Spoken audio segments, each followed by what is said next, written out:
Hey, I see you. Thank you. So, Emmanuel, Good evening. take it I up. can hear you, Emmanuel.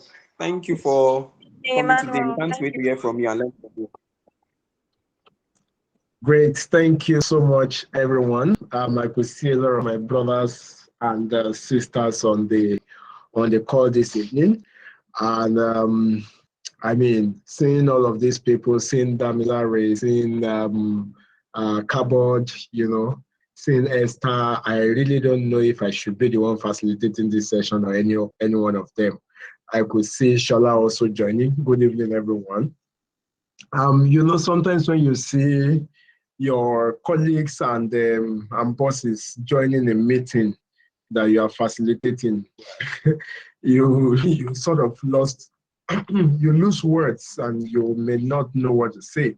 But I want to especially thank HR of Lagos for this opportunity to talk to guys, to my colleagues, to my elder colleagues, my younger colleagues in the profession, and not just HR guys, but other people that are joining the call today. Again, I want to say, uh, and this is, I'm not trying to be humble, as it were. I'm just speaking the fact. I may not be the best person to facilitate such a session like this because I'm still growing. Like Yemeka said, there is still a lot to cover, there's still a lot to do, but I believe we can learn one or two things from each other, and that is why I'm here today to talk about strategic positioning for opportunities. Right. And I think choosing a topic like this is very important, especially at this time, in times that we have. So I have been hearing about brain drain, for instance, since I was in secondary school. Brain drain, and then you see all those egmos living, your aunts, your uncles living Nigeria, and then they say it is brain drain, right? Um, and then when we're in the university, you even see some of your colleagues, your classmates pulling out of school to say, oh, I got an admission abroad and I'm going to have to stop schooling in Nigeria and then I'm going abroad and things like that, right? But what what we are seeing right now, even though it is not new, right? It's sort of actually, should I say, how do I put it now? There is a monument built around what we are seeing right now, right? And it's not as if we've not seen it before, but this current wave is actually new, of course, because of the times that we are in. So we have a lot of people that are jackpying, right? That is the word. We have a lot of people that are aspiring to leave, right? And one question that keeps coming to my mind is with the number of people that are leaving Nigeria, especially Lagos, in the name of Japa, why do we still have traffic on Third Mainland Bridge? Has anyone thought about that? Why do we still have so much traffic on Third Mainland Bridge? Why do we still, have to struggle, for buses and our bus stations, sorry, bus stops, so that I'm not, and all of those, right? But the truth of the matter is that a lot of people are leaving. Now, a report actually showed that about 2% of Nigerians would live to this Japa phenomenon. About 2%, right? So now, if I look at 2% of Nigeria's working population, that is a large number. Am I correct? Excuse me, I have some cough, so just in case I'm clearing my throat, it's not part of the Japa for me. It's it's cough. People are leaving, right? And they are said that about 2.2% would leave. So let's say our working population, so we have about 45, about 33% unemployment rate, right? So let me just pick a number to say that maybe our working population is about 100 million or 70 million. Now, 2% of that figure, when you look at 2% of 70 million, right? 1% of 70 million is what? And then you look at 2% or 2.2%. it means you have quite a lot of people that are available to travel, that have the wherewithal to travel, and that will travel. So if at the end of the day, we have about 1.4 million, about 2 million people living in the country, that is a large number, a very, very large number, right? And what that also means is that there is quite a lot of opportunity to be grabbed, because there is going to be a vacuum that has been created by the productive demography amongst that number of people that are living. So if we look at the pool of the people that are living the country, we look at it as a pool. We say, okay, let's say 1.5 million people are living. Out of the 1.5 million people that are living, if 70 to 80% of them are actually productive, in other words, they are gainfully employed or they are employers of labor that are living, right? It means that it is also creating a lot of opportunities for people to come and fill that vacuum, because that vacuum is there, but it is there, it is existing for other people to take opportunities of. Now, we have vacuum. However, at every point in time, we are still complaining that we are not able to fill roles, even as HR professionals. So people are leaving, a lot of other people are looking for jobs. So it means that there is demand, but we cannot effectively say that there is a supply. Because for there to be a supply must meet certain parameters. Am I saying something to someone?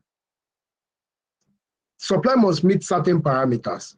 So you cannot say that you need something to quench your hunger or your thirst, right? You're thirsty, you need to take liquid. And then you see one kind of random water on the road. Maybe someone is hawking some kind of water, and then it is not a known brand. Are you likely going to patronize it? Or even if you have bought the water and then you looked at it and then you saw sediments inside the water, the next thing for you to do is to throw it out. Am I correct? So that means that what is available, you cannot categorize that thing into supply, because it is actually not meeting your demand, if you get what I'm saying. So I'm thirsty, but I see water that if I potentially take it, it's going to give me typhoid. So I would rather stay thirsty while waiting for the available water, the good water that I can take that is healthy to me, to my body, rather than, okay, take something that is going to be injurious to my body. So what I'm saying in essence is that at every point in time that we have vacancies in our organizations, there are certain kind of people that we see. I'm very, very intentional about some of the words I'm using. Note that I didn't say talent, I said people. So there are certain type of people that we see that we cannot effectively call them talent because they do not meet the needs of our organization. As a matter of fact, it is better for us not to hire them, because hiring them means that we are going to disrupt our system in a negative way, right?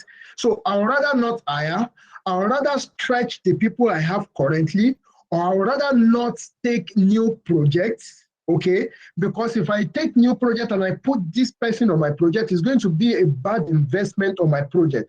As a matter of fact, I could even train this person and this person may not be able to catch up. Businesses are not looking for people. Businesses are looking for talent. And that is why you see it is no longer people management as it were in the context of what I'm discussing. Rather, it is talent management. Because I'm looking for people that will effectively come and turn things around in the workplace, people with the right skills, people with the right attitude, people with potential to grow within the business. So if I look at the ecosystem of my organization, I'm looking for people that will add value.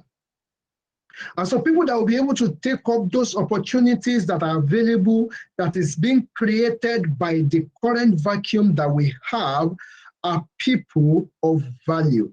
Now, and I'm going to actually distinguish, as I speak on, because you see, some people may be saying then, how do we get to have this value? How do we have this experience if you are not giving us the opportunity, and things like that? We are going to get there, okay? So, but I need us to actually understand that not every person at the moment is perceived.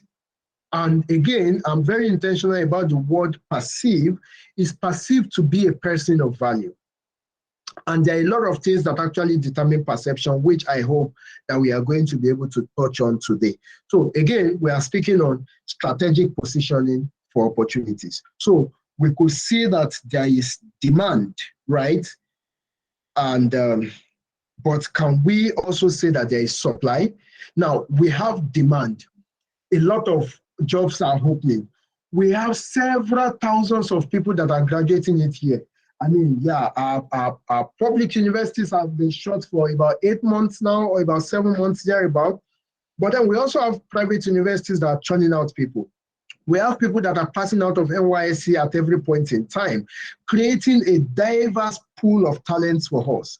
However, can we effectively say that there is enough supply to meet the current demand? So let's go on this journey. So we've established that there is a demand. Now let us look at the supply.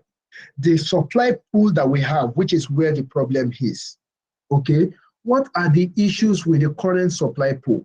One of the things that we look at as individuals now is that we look at our school system, and then we feel that having certified the 6334 model of education in Nigeria. I mean, I've gone to the primary school, I've done the junior secondary school, I've done the senior secondary school, I've gotten my O-levels right, and I've gotten my degree.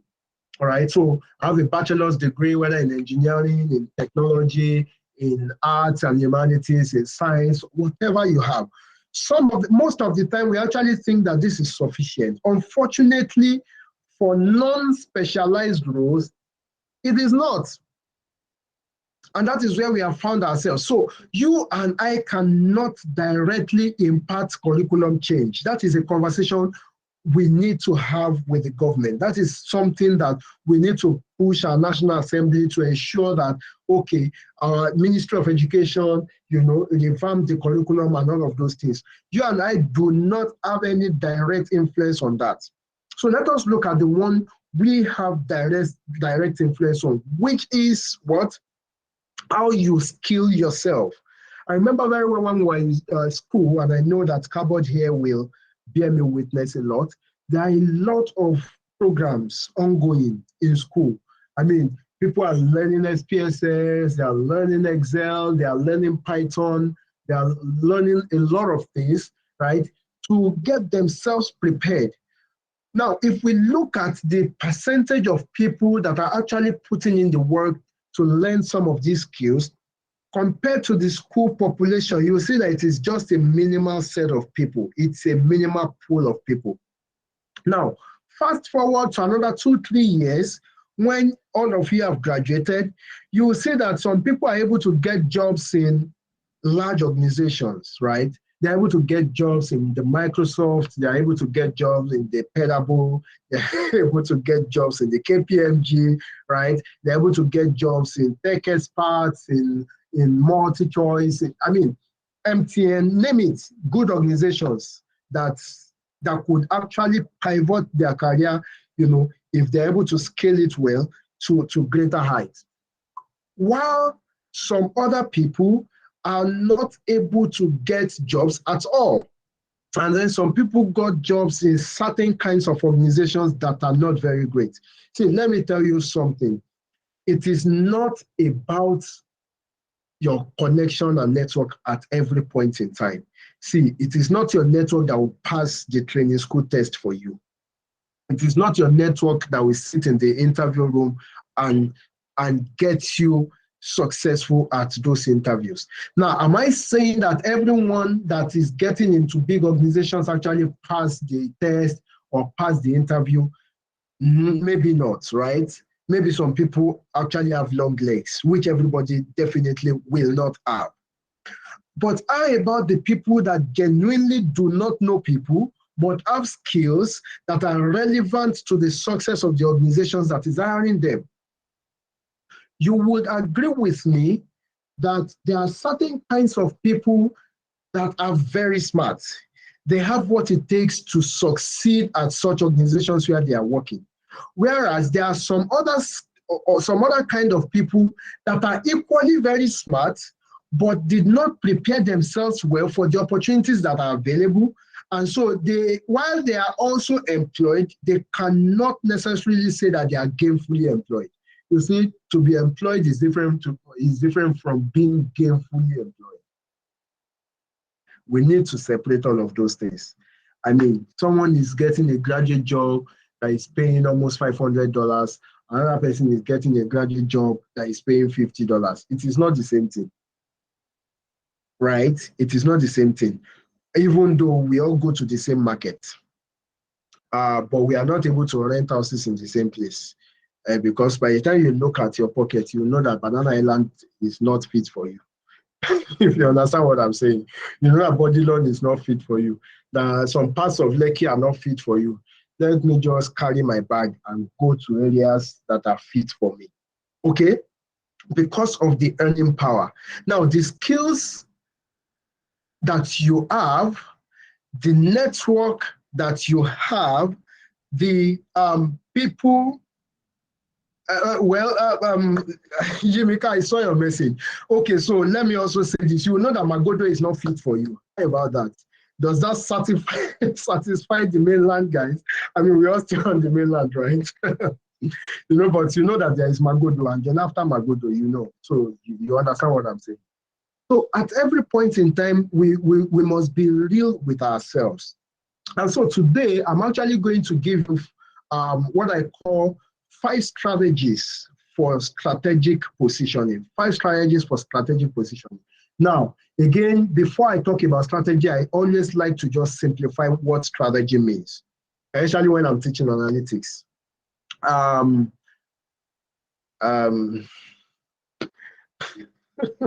seeing the comments and they are just hilarious. What is strategy? Strategy is you are currently at K2, you are going to Ikorodu. So, okay, let me not mention Ikorodu. Sorry, Damilare. Let me not mention Ikorodu. You are currently at Yanoworo. Your destination is Banana Island, right? So there is a gap between Yanoworo and Banana Island, right? So that is simply gap analysis. Where I am, where I want to be, what is the difference between where I want to be and where I am? Gap analysis. You've done gap analysis, you've spotted your gaps. So there is a gap, and the gap is Third Mainland Bridge, right? That is your gap. So how then do I move myself from Yanoworo to Banana Island? That is strategy. Your strategy answers the question, how? How do we get to where we desire to be? This is the vision of the organization. This is my career vision. This is my personal goal for myself. This is how I've determined or I've designed my short-term goal, which is 0 to 12 months. This is how I've defined my mid-term goal, which is about 1 to 3 years. This is how I have defined my long-term goal, which is 5 years and above, right? So how do I get from where I currently am to where I want to be? That how is the strategy. So the strategy you are putting in place actually answers the question how. Now, for you to move from Yanoworo to Banana Island, you can either go in public transport. Now, so I'm trying to unfold strategy to you now. If you go in public transport, your public transport will never get you to Banana Island. Okay? The best place your public transport is going to get you to, probably, especially if you take all those ones going to Aja, is that if the bus driver decides, which is very unusual, to go through the link bridge, that is the suspended bridge, right? The driver will drop you at Gerard, and then you need to trek all the way from Gerard through Onikoyi to get to Banana Island. That is number one. So that is a kind of strategy. It is a stress-induced strategy or SAPA strategy for those people that understand. I believe everyone understands what I'm talking about. Another person can decide that their own strategy, right, is to take Uber that will take them from Yanowuru all the way to Banana Island. Now, that strategy is good, but that strategy may not also land you inside Banana Island Estate, because if your Uber does not have sticker, you cannot enter, right? So you will still have some trekking to do, okay? Sometimes, not all the time, but if you know someone that could call the gate for you. Another strategy could be that you want to go in a private car, right, and move from there. Some other people can actually take some strategies that will not even take Third Mainland Bridge and use other routes. That is SAPA Pro Max. Do you understand? Because you have to, you know, cut down. I mean, instead of going through the normal routes, they want to go through other routes, SAPA Pro Max. So there are different kinds of strategy, if you understand what I'm saying. Now, your own strategy for positioning yourself for opportunities, and opportunities is not limited to just career. Opportunities could mean marital. Okay, so I've seen this babe, right? Or I've seen this guy. How do I strategically position myself to be noticed in such a way that, you know, the person is asking for my number next, and then we are going on a date, and you know, so everything is strategy, right? Another thing is that you may want a strategy for scaling, starting scaling or growing your business. So what I'm asking, or what these 5 steps are going to guide you towards, is how to actually move from a point, right, of joblessness to a point of being gainfully employed. Again, not just employed. There is employment and there is being gainfully employed, okay? So some of us currently are not gainfully employed. We are looking forward to it. I remember when I started working, so yesterday makes it exactly 9 years I started working. Exactly 9 years. And I remember I got that job that day. I mean, I'd gotten the job before. They gave me an offer, and the salary was 20,000 naira, okay, 20K. So I couldn't say that I was gainfully employed, if you understand what I'm saying, because that was just a little bit lower than my pocket money when I was in the university, right? So, but then some other people got jobs that same year, probably that same month, and they are starting at 100K because they got jobs in an organization. I mean, do you know, there are some organizations, you mentioned their name in this Lagos or in this Nigeria, everybody knows them. There are some organizations anywhere in Africa, you mention their name, people know them. There are some organizations anywhere you are in the world, globally, people know them. And there are some organizations that they exist, the company address is on a particular street. Yet, when you mention the name of that organization on that street, people still hear, I mean, you still hear people say, where is that? Okay, so there are diverse organizations. So my own 20K organization was the one that, even when you are standing in the complex and you still say, this is where I'm working, they will still ask you, where is that? Okay, so we started, right? But today is no longer the same story. So what are those things coupled with the God factor that I did as a person that then led me to where I am today? The truth is, I thank God for where I am. I think I'm where my mates are. If you understand what I'm saying, right? I think I'm where my mates are. I think I'm where my mates are. If any of my mates is in a better place, that person is specially graced. Let me just put it that way. Where I am, by God's grace, is not bad at all. Okay, you know the existing. I know where my mates are. Yeah, I mean, anybody can also say that about me. So number one thing is that you need to build a reputation. So starting out in Ife, I studied German as a foreign language. I mean, at every point in time that I tell this story, people are always like, huh? You mean you went to school to read German? So sometimes people don't even understand. I say, yes, German and French. I have to put French because many people know that people study French in Nigeria. So I have to sometimes put French so that people will understand what I'm saying.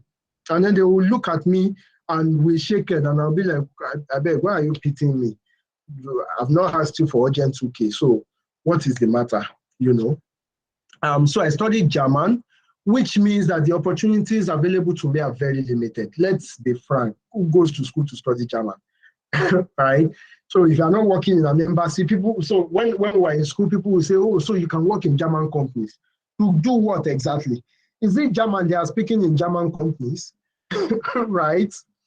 So if you're not working in the embassy, of which for you to work in the embassy, you must have some special skills outside of your ability to be able to speak the language. Right? So speaking the language is just one of the many other skills you need to succeed in the workplace. So I was limited by degree. But then there was something that people knew me for when we were in school. I mean, they are organizing Beyond the Fair. It's either I'm part of the main committee or I'm part of the subcommittees.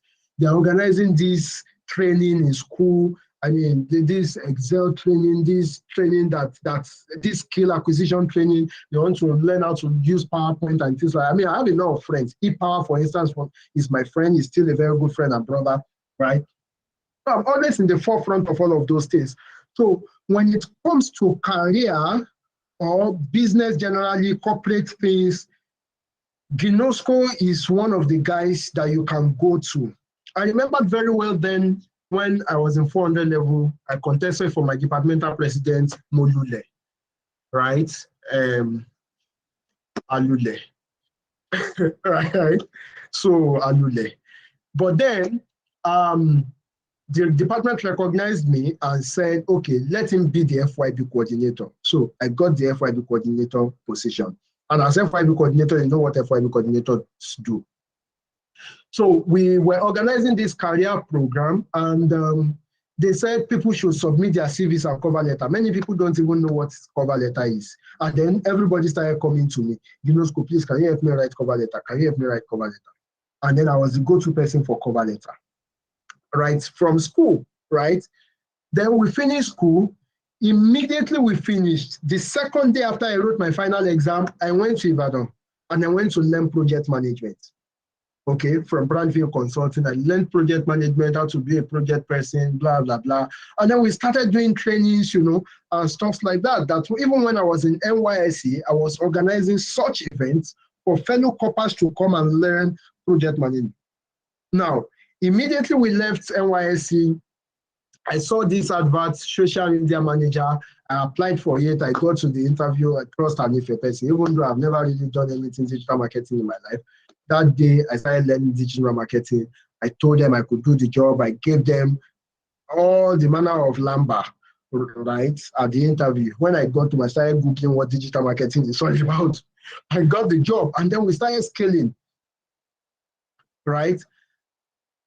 I started scaling, did digital marketing, did sales. And then one day I saw that my HR was, I mistakenly saw the payslip of my HR, who probably is even on the call, and I was earning 44K. She was earning 83,000 naira. And I got angry. I was like, I'm even doing more work. She closes 5 o'clock, I close 8 p.m. What is this? And I remember raising my hand that day and I said, from today, I am also HR, all right?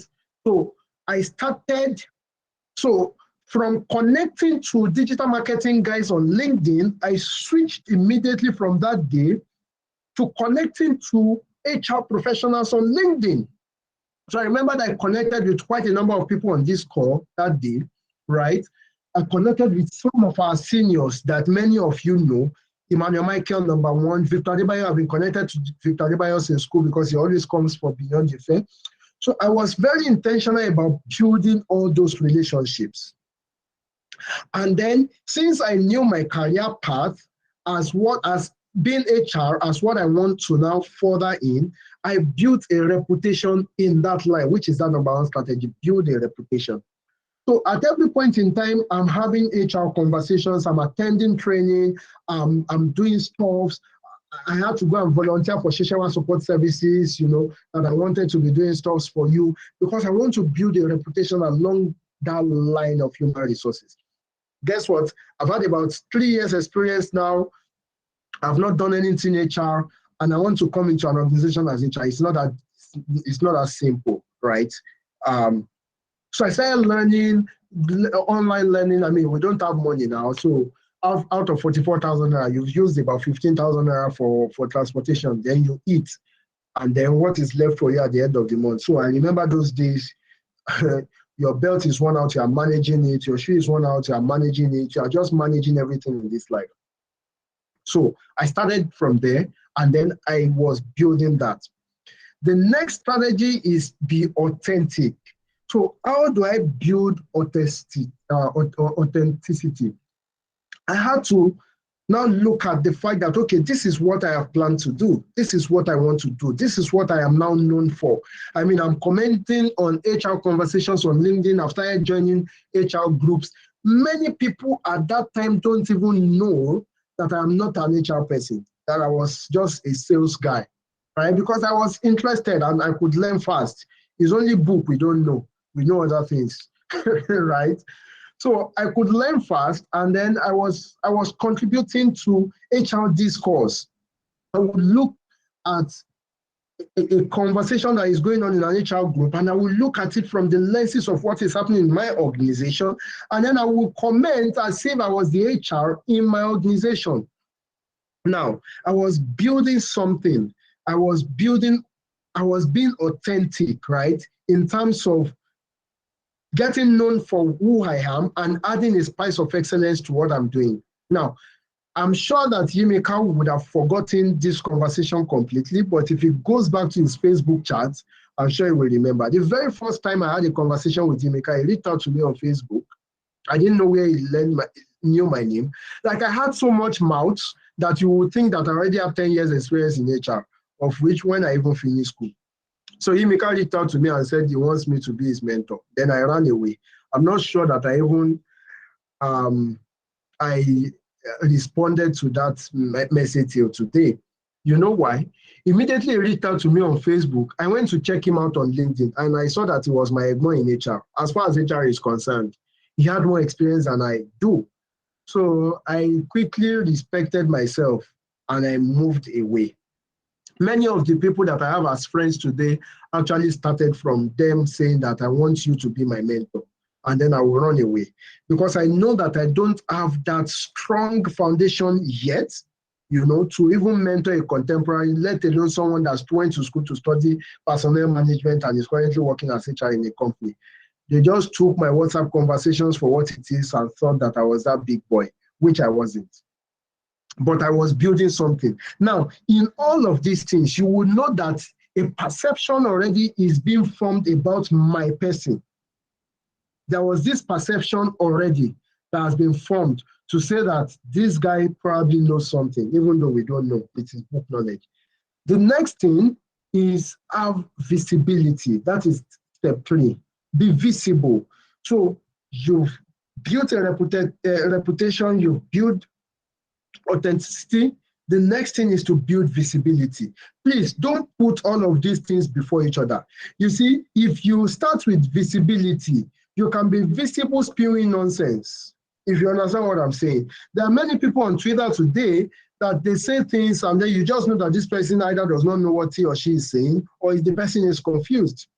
Okay? So before you start building visibility, before you come out to say this is what you have or this is what you know. See, I've seen a lot of thought leaders that have 2 years experience. I don't know what thoughts they are leading, right? Don't build thought leadership after 5 years of experience. Please and please. It is not done that way. Like someone interpreted. Exactly. LinkedIn, I saw a dog. I don't want to go to those stories. So build visibility. Now that you know that you have some stuffs, be visible about what you have. How do you get visibility? Converse, have conversations, contribute to discourses, do research, throw it out, write a blog, let someone review the blog for you before you put it out. Put some intelligent stuff on LinkedIn, not how you hire someone that is not qualified for a job and that person is now your peak performer.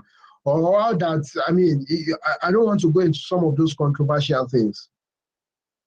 Build visibility. Let important people know you. You see, at those times, part of me building visibility, people will call it validation today, but for me, I was looking for validation where it matters, right? So when I write something on Facebook, I actually am interested in who is liking it. I am not interested in 96 likes, in 100 likes, in 120 likes. No, anybody can write any nonsense and get 5,000 likes. But I'm very, very particular about who is liking my post. When I write something on LinkedIn those days and I see Emmanuel liking it, Benga Totoi liking it, it gives me a kind of validation that I'm talking sense. Because those guys don't mistakenly like nonsense, if you get what I'm saying. So I started realizing that, okay, some of our thought leaders are hitting the like button on some of my posts. It gave me a kind of validation, and then it encourages me to continue doing what I've been doing by reading, by studying, by continually building a reputation. Then the next one is build a strong network. They have always said your network is your net worth. There are a lot of other posts around that. I mean, Yemi Fashion gave a fantastic perspective a few weeks ago, but I'm not going there. Who do you know in your network? Let me tell you, since 2016 till date, I think I've done about 4 jobs in total. I have not applied for a single one of those jobs. None. Last year, we did restructuring where I was working. My role was rendered redundant. They gave me another role, which I don't kind of like. And then I started looking out. And to the glory of God, I got 4 offers. I did not apply for a single of those 4 offers. Now, I'm not saying offer in what many people call offers today, because I'm reaching out to you on LinkedIn and you're saying, I'm not interested in the offer. Which offer? Who has offered you anything? I just said, okay, apply, so that we can look at your CV, whether you are part of the 20% of the people that we are looking for, right? You are saying offer. Which offer? Who has offered you any? I've not given you any offer. I have letters of employment. I have contracts waiting for me to sign and then resume. And then the problem for me then was, which one do I pick? The same problem I had in 2018. I left an organization when I shouldn't have left, because I thought I'm looking for structures, went into an organization, it didn't turn out well. I started throwing it out. I told people I'm open. And then I got interview invitations. I got all the offers. And then the problem was, which one should I take? Why? Because I have a very strong network. So build a network based on your reputation. You are a finance person. How many more finance people do you know? Have you taken any course in finance? Have you done CFI? Do you have your certification? Are you a qualified accountant or a finance person? Okay. Which area of finance are you focused on? Is it operational controlling? Is it revenue controlling? Is it payables and receivables? Is it FP&A, right? Is it financial modeling or advisory? Which area are you focused on? You are a tech person. What aspect of tech? Are you in product management? Are you in product sales? Are you in product design? Are you an engineer? Okay, which area of tech? Do you belong to groups where those tech people are? All of those things are important. How do you build your network? Now, you don't build network by just connecting with people. No, you build a network by, so how do you define your network? If you say that Tony Elumelu is in my network, it means you either have someone who has the ears of Tony Elumelu, or Tony Elumelu knows you directly. That's how I define network. I don't define network by people that don't know me. I only know them. No. Do they know me? If they don't know me, do I have a second degree connection to them? How strong is my second degree connection to them? Those things are important. So if you say that you are joining a group, do people know you in that group? What do people know you for in that group? It is very important. And then the fifth one is to continually build your skills. Continue to scale your skills. Always ensure that at every point in time, you are learning something new about what you are doing. And then I want to add this to it. You see, it is possible for you to have crafted a career direction or path for yourself, but don't be too rigid on that particular career path, because it could also mean that the future of that particular career path is bleak, and then you can easily pivot yourself into another career. So don't learn things about what you are currently doing alone. They say that the future of work is technology. Which aspect of tech, which aspect of your work will tech impact? Do you know how to use technology for that particular aspect of your work? If you don't know, are you already learning it? Okay, are you learning other things? So that if this job is taken away, if this career is eliminated, as it were, right, what can you pivot into? What other things can you do? Okay, those things are very important. And then I jotted down a few things that I'm going to just run quickly through. In building a reputation, I said, conduct a SWOT analysis of yourself. Do a personal SWOT analysis. What are your strengths? What are your weaknesses? Okay, what are you very good at? That's your strength, in line with that career path or in line with that opportunity that you are looking for. Okay, what are your strengths? Do you know how to write? Is it how to talk? You know how to do? Can you train? Do you have good presentation skills, or is it good networking skills that you have? If you are very good at networking and you could talk very well, you probably could be looking at a career in sales or an opportunity in sales or a side hustle in that life, you know. Are you very good with design and creative thinking? Maybe design engineering is good for you. Okay, then the next thing, you need to understand your weaknesses and how to overcome them. What are the personal traits that serve as weaknesses in line with the opportunity you are pursuing?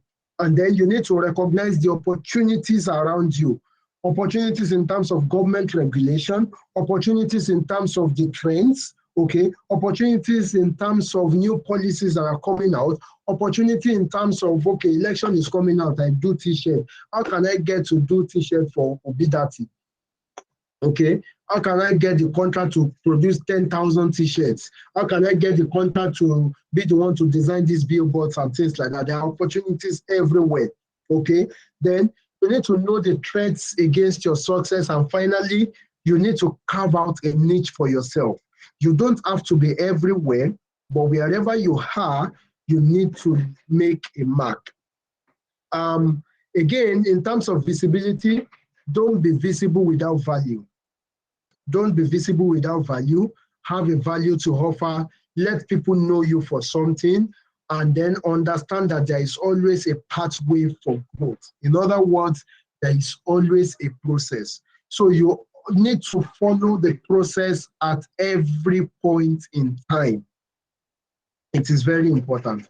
So having said all of those things, I believe that we have been able to discuss the strategies for strategic positioning. Thank you very much. Yimeka, over to you. I don't know if there are questions. Thank you so much, Emmanuel. I said something here that some of you act this career thing very early in life. And I'm actually jealous, but it's fine. All of us will catch up last. So, and so, I mean, this is really a wonderful session, right? I mean, I don't know. Those 5 strategies are just, they're the bomb. I don't know. So please, if you have questions, now is the time. Just raise your hand and I'll call you. If you have questions, please raise your hand. Let me call you. Any question? And if you want to ask, please. If you don't want to speak, you can just type your question in the chat box and I'll sort of read it. So while I'm waiting for that, right? So Emmanuel, let me tell you something. I'm actually jealous, but it's fine. Uh, when I think that was in 2016, yeah, I decided to say, okay, fine, this career thing, I want to like move forward in my career, right? I realized that I didn't know any HR professional, and I said I was practicing HR, right? I mean, how does that make sense? And that was what led to that message I sent to you. And anyways, that's a story for another day. We'll talk about it. So you've given us five pointers, right? And which I think they are very, very important for you to strategically position yourself for opportunities, right? You need to build a reputation, you need to be authentic, you need to be visible, you need to have a very strong network. And this particular network, yeah, you said something that's very profound, yeah, that if you're an if you are a finance person, how many finance people do you have, right? But the mistake I see people make is that everybody wants to be be friend with HR professionals, right? It doesn't work like that, right? You need to like build connection with the people in your professions because those are the people that can actually plug into opportunities. And of course, the last one that is very, very important is to continue to build your skill, right? Very important. And I tell you, if you are wondering why opportunity is always revolving around a certain circle, right? This is just it. I can tell you some of my friends have gotten job like they changed job like in the last 3 years, they've changed job like 3 times. I'm not adding myself, please. So they change up like 3 times, right? Every year is like they change up every year. Why? How? And there are some people that are, they are looking for a job like for 1 year they are not getting. Recently I posted something on my status, right? That people should connect me to opportunities, right? That I'm looking for a job. And people started entering my DM and they were laughing at me. I can't be looking for a job. And I'm like, okay, can I not look for a job again? So because some people just believe that it's not possible for a Unica to look for a job, right? And yes, I started getting recommendations and everything, right? And that is because of the way I've sort of positioned myself, right? You would actually be in some circle, right? Even there's some information within your industry that you don't have access to. But by the virtue of the circle that you belong to, you have access to those information. So while since there's no question, I believe that Emmanuel have done justice to the topic. Do you want to ask question? Yeah, I just wanted to add something about what you Okay, please. said earlier. Yes, one thing I have learned so far is like there's a saying that says that if what you're looking at is not changing, then change the direction of what you're looking at. Mm, Because the circle of will strategically put you in a position of benefit or the other way around. So when I remembered when I was also looking for job on, I discovered that the people I surrounded myself with were not the direct people I needed to connect with. So changing those things, different negativity will come. But when you're able to get just one right person who has that right strategy, they'll put you in this advantageous position, and you'll be able to, from there, you'll be able to tap into wherever you need to connect to. So sometimes we need to also connect to the right people. And I said connecting to the right people is a strategy. And you have to strategize well. Thank you. That's what I want to say. thank you so much for that. Any other contribution or question before we say goodbye and then come back again next month?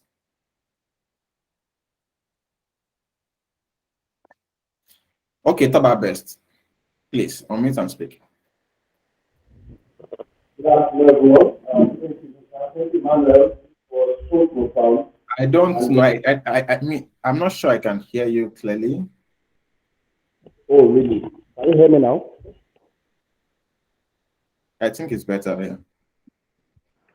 Oh, okay. Is it better now? Yeah, it's better. Okay, all right. So thank you, Olayinka. Thank you for this great platform and the opportunity. And Emmanuel, thank you. I think these are these are things that you cannot learn from school. There's no part of the curriculum in the school that will sit you down and teach you things like this, So thank you for the opportunity.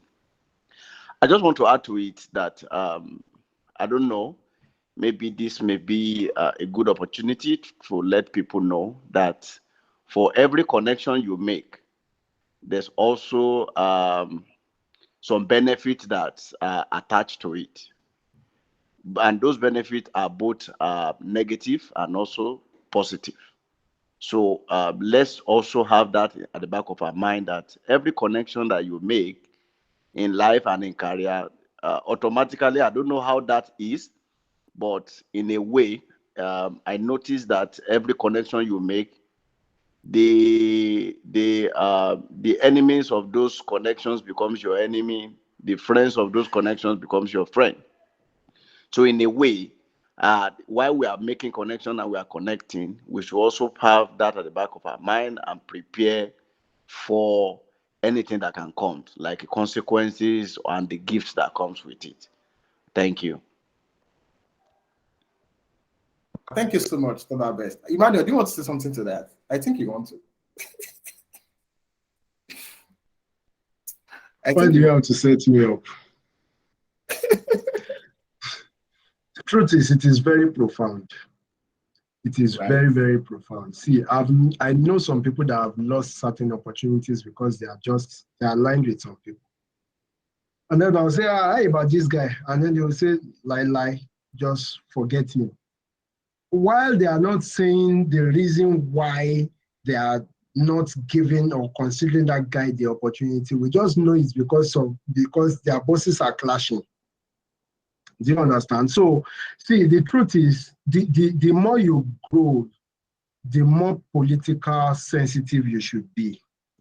So when I'm talking about political sensitivity, I'm not talking about the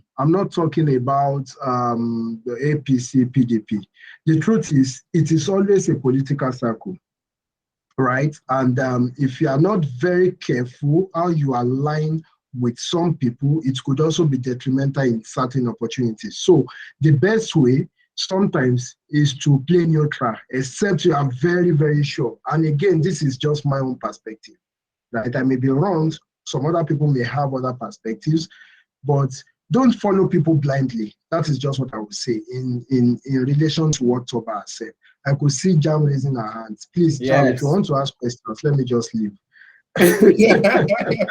I believe Jam wants to contribute to that, right?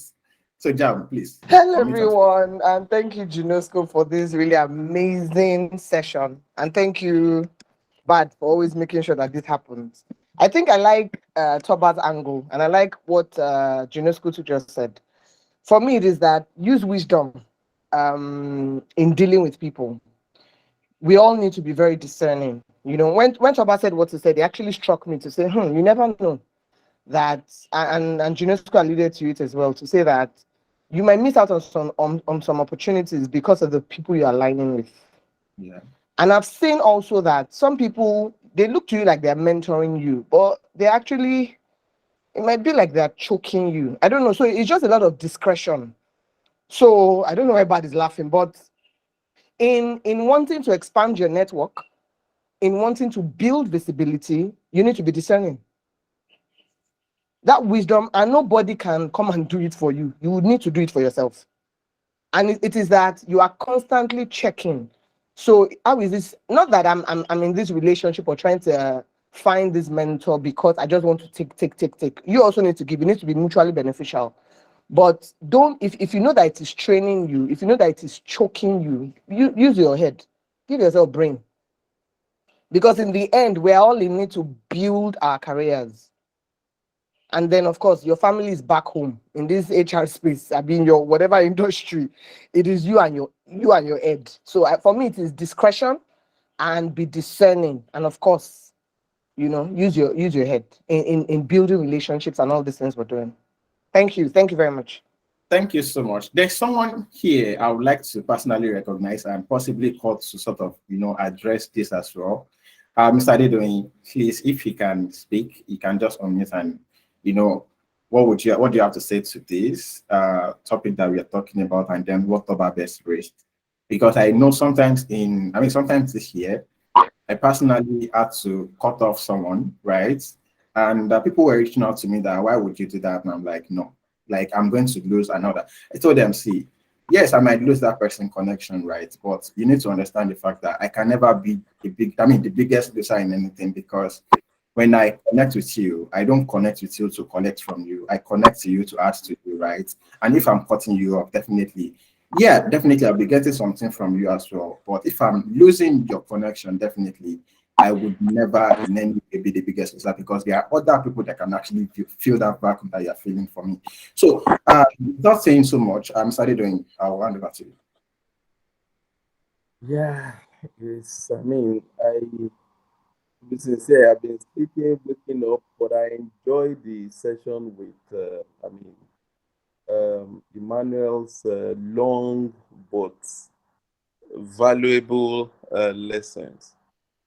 So, Emmanuel, well done. Well done. I mean, I, I'm not, I'm not going to add anything to it, to be sincere. I'm also here to learn. I joined to learn, so I'm not going to add anything to what Jam said and Toba said. But I must say that the session is really worth the time. Yeah, thank you so much. Thank you so much for that, sir. Thank you so much. I really appreciate your contribution. Mr. Oluwaseun, do you have anything? I mean, and we'll round up with that. Oluwaseun, he was our last speaker on HR of Lagos. He, helped us to talk about diplomacy and politics. And this thing that Toba raised, right, is revolve around being diplomatic and knowing how to play your politics well, right? So you want to like add something to that, maybe in 1 minute? Hello, can you hear me? Yes, clearly. Oh, good evening, everybody. School, my brother, well done. Very nice one. Toba best, I salute you. Jam, well done. Guys, you guys have said it all. But like, let me just reiterate what Emmanuel said. You have to have discernment, right? Don't place the totality of your career in the hands of mentors, right? A mentor had once recommended me for a job, believing that his own link in that organization has told him the truth about that organization. Well, at the end of the day, it turned out it wasn't what it is. So, guys, linking that to something else Emmanuel said, at the end of the day, it is what you have, the value that you carry, that would always help you out, right? As long as you have the skills, you are adding value to yourself, you are developing yourself, anywhere you get to, right? No matter the storms, you would always overcome. So please do not put all your life in the hands of the mentor. You need to understand the place of prayer, the place of discernment. You need to be close to God. God will always guide steps. Sorry, to those who may be Muslims. The Bible says, in all your ways, acknowledge him and he will direct your path. So you need to always seek the face of God, right? Because God knows the beginning from the end and he knows the end from the beginning. So guys, discernment is key and value adding, self-development is key. Thank you so much, Ademika, for always bringing this to us. We appreciate you. Thanks for all you do. Thank you, guys. That's all from me. Thank you, thank you, thank you, thank you. So we've spent an hour already here, and I think it's time we say bye-bye. And but before we do that, I would like to just say that, see, at the end of the day, no matter what you learn here, no matter what Emmanuel have said here, right? These little things, build a reputation, he has broken it down, be authentic, be visible, build a network, and consistently like build yourself, your skill, right? These are points, right? These are strategies, right? And what I do in a session like this is that I try to like expand my knowledge, right? By reading more on these things, by reading different articles that speaks to this thing, because that way you're able to like get more knowledge and clarity on how you can actually go about these things. So in rounding up, I would just like to say that, see, finally, the essence of positioning yourself is sacrifice. And I cannot count the number of things that myself and Emmanuel, the time that Emmanuel has personally sacrificed his time, his money, his energy, everything to sort of ensure that some things happen, right? Even for people, right? It's very, very important, right? Sacrifice, you must be willing to give up something in order to establish and keep that unique position, right? So I think that will be all for me. Thank you so much, everyone, and we'll meet again. I appreciate that you joined, right? I believe that also your 1 hour is not a waste. Thank you so much. We will meet again next month. Thank you and have a good evening.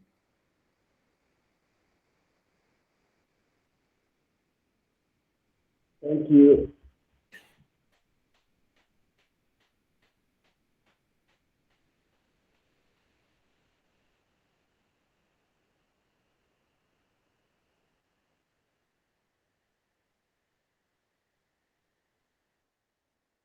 Thank you so much, Dad. Take care. Thank you, everyone. Ola, I see you. I see you.